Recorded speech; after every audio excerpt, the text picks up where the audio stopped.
for today? Learn to live together. Learn to live.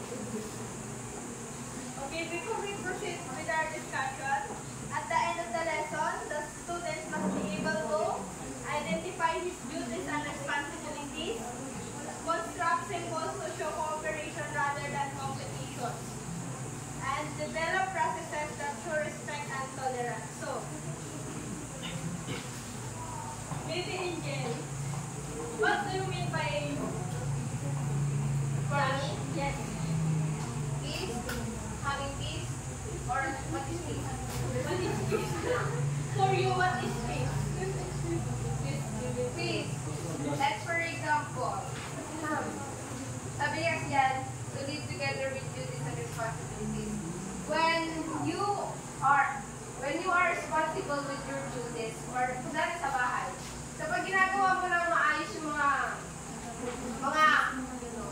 gawain mo, nanduroon yung kapayapaan. Siyempre, hindi na dada sa'yo si mama mo na iutos yung bagay na dapat mong gawin. Kasi, ginagawa mo na ng rusa yung dapat na gawin mo. Yung peace is dapat may unity para magkaroon ng peace.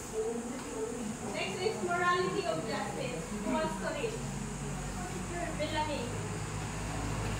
Morality of justice is about human rights and specifically about respect for fairness, impartiality, and individuality and independence.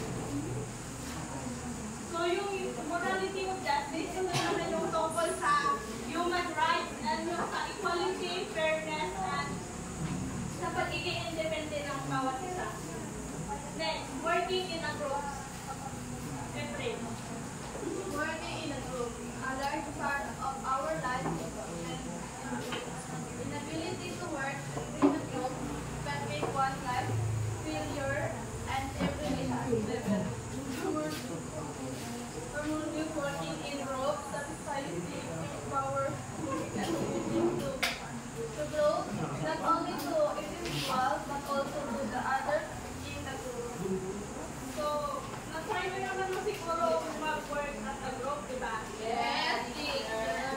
So, yung success ng isa at failure ng isa is dapat sama-sama kayo. And paano nga ba na nakukuha ang grupo? So, kamali.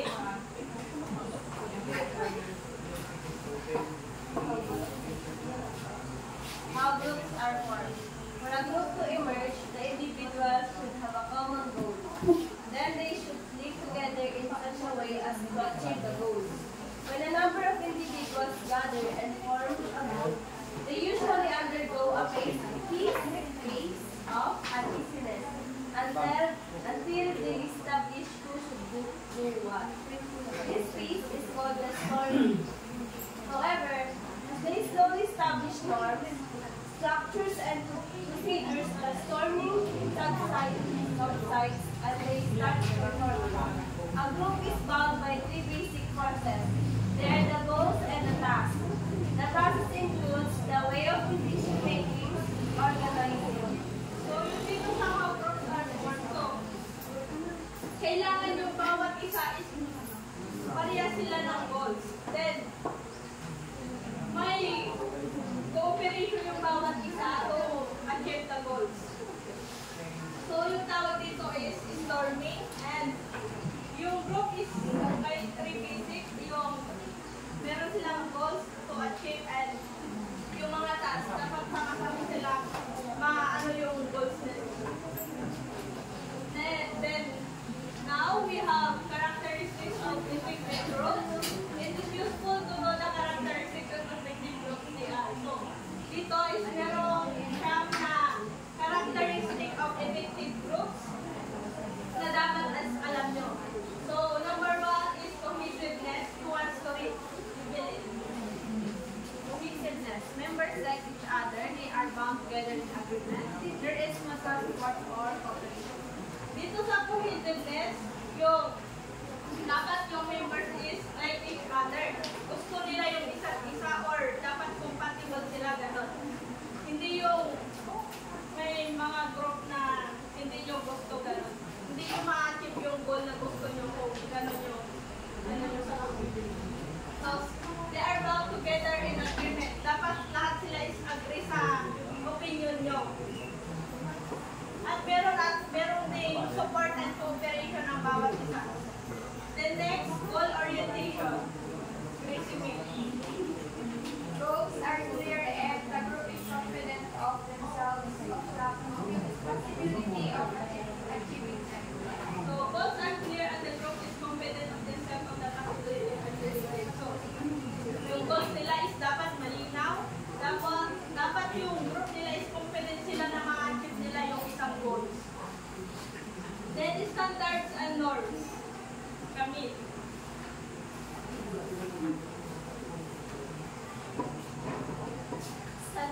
and norms. They have established common standards and ways of behavior, participation, and quality. Dito naman sa standard and norms, common standards and ways of behavior. Dapat nagsisit sila ng meeting kung kailan at saan ang gawin nila, saan nila gawin yung mga projects or mga projects na naka-atang sa kanila. Dapat yung malinaw yung mga schedules nila sa bawat isa. Then next is affirmation, Lady Angel. Affirmation. Ma'am, excuse me po. Acceptance, respect, and expression of appreciation. So dito is, sabi ng affirmation, acceptance. Kailangan marunong kayo mag-accept, mag-respect, and expression of appreciation sa bawat grupo. Dapat meron siyang fairness gano'n sa grupo. Then, demarcate process.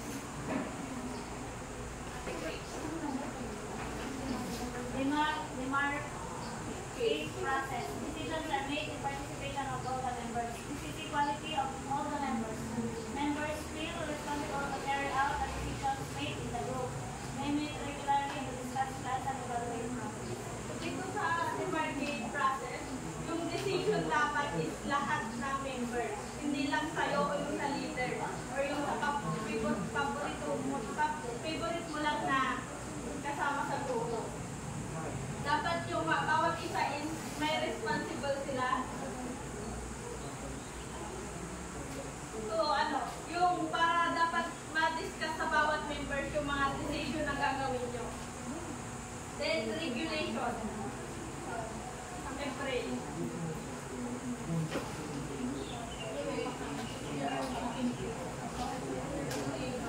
They feel obliged to observe the rules and regulation of the process. So sa regulation naman is, dapat lahat ng members is may obligado sumunod sa mga rules and regulation, sa mga rules o policies sa grupo. Then sa climate naman, Lorraine.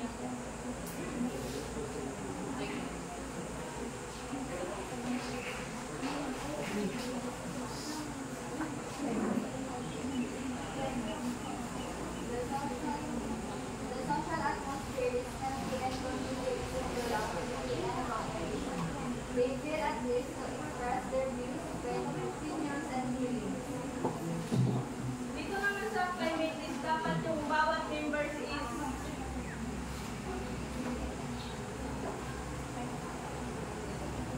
comfortable silang pagsabi ng mga opinions nila or yung mga sarili nila. So, hindi yung mag-meeting kayo tapos hindi sila comfortable dun sa lugar or kung saan kayo mag-meeting. The next is leadership. Leia. Leaders are group or family center. So, siyempre sa bawat grupo merong leader. So, ang pagiging leader sa group of family center, dapat siya yung manguna at dapat fair siya sa lahat ng members. Dapat pangunahan niya or maging fair siya sa lahat ng members niya at pakinggan niya lahat yung mga opinions ng mga kagrupo niya. Then next, the last one, Duman. Pressure. A group performs effectively under a certain degree of pressure. It may come from the circumstantial demands. So yung pressure is, lahat tayo is napipil ko ngayon, yung pressure. Yung sabay-sabay yung deadline ng mga activities. Kaya, napipil natin lahat ng pressure na to. Sinong hindi napipil ang pressure? So next is group wellness. As the growth is gradually forward and growth emerges by natural demand of circumstances. If the members tend to pick up roles that suit their most, such growth are given to them. So,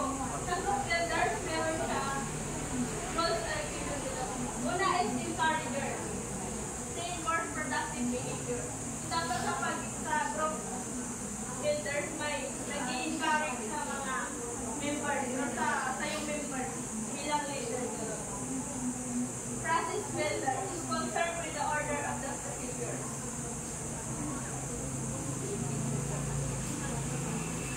Next is screening points out the weaknesses of procedures, people's attitudes, behaviors, and decisions of the group. Yung screening points, mga procedure, yung mga attitude sa behavior sa mga kasama mo, at yung decision ng buong grupo. Since releaser is intention by humor and by expressing take it easy attitude. Dito pa sa natitest na yung bawat grupo, dapat sabihin mo lang take it easy, parang relax lang gano'n. Then, yung nag-pressure na yung lahat, dapat kalma lang gano'n. Compromiser attempts to bring harmony by resolving differences and conflicts arising within the group. Then, evaluator measures the accomplishment, effectiveness of the procedure and suggest. So, that's it. So now bring out one half of paper.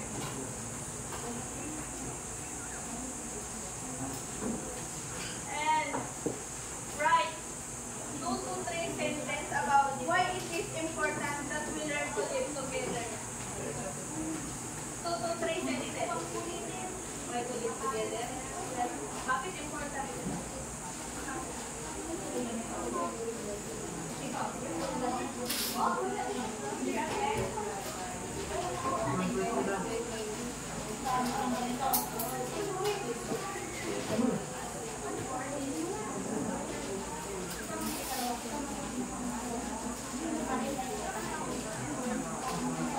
Write 2 to 3 sentences about why it is important that we learn to live together.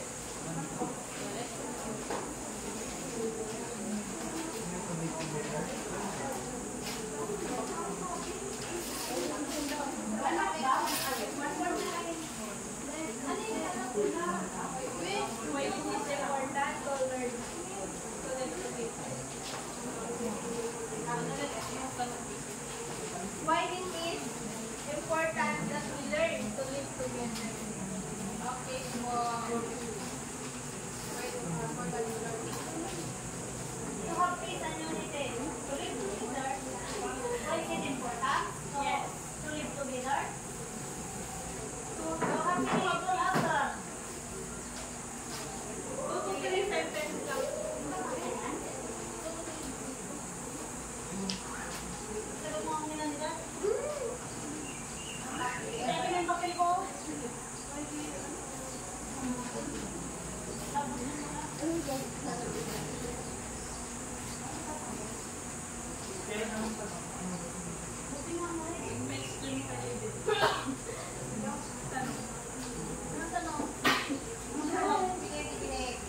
For you, why is it important to learn to live together?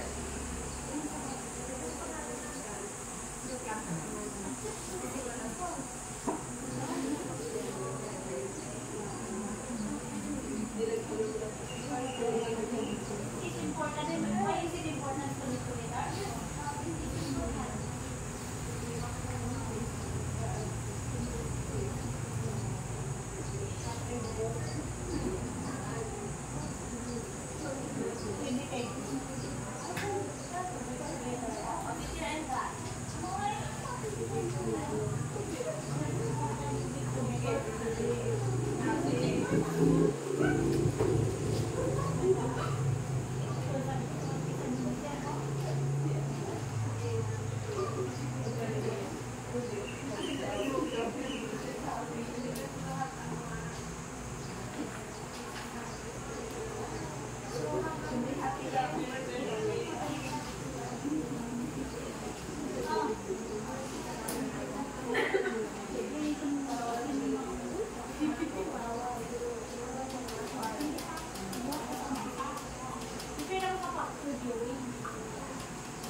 class.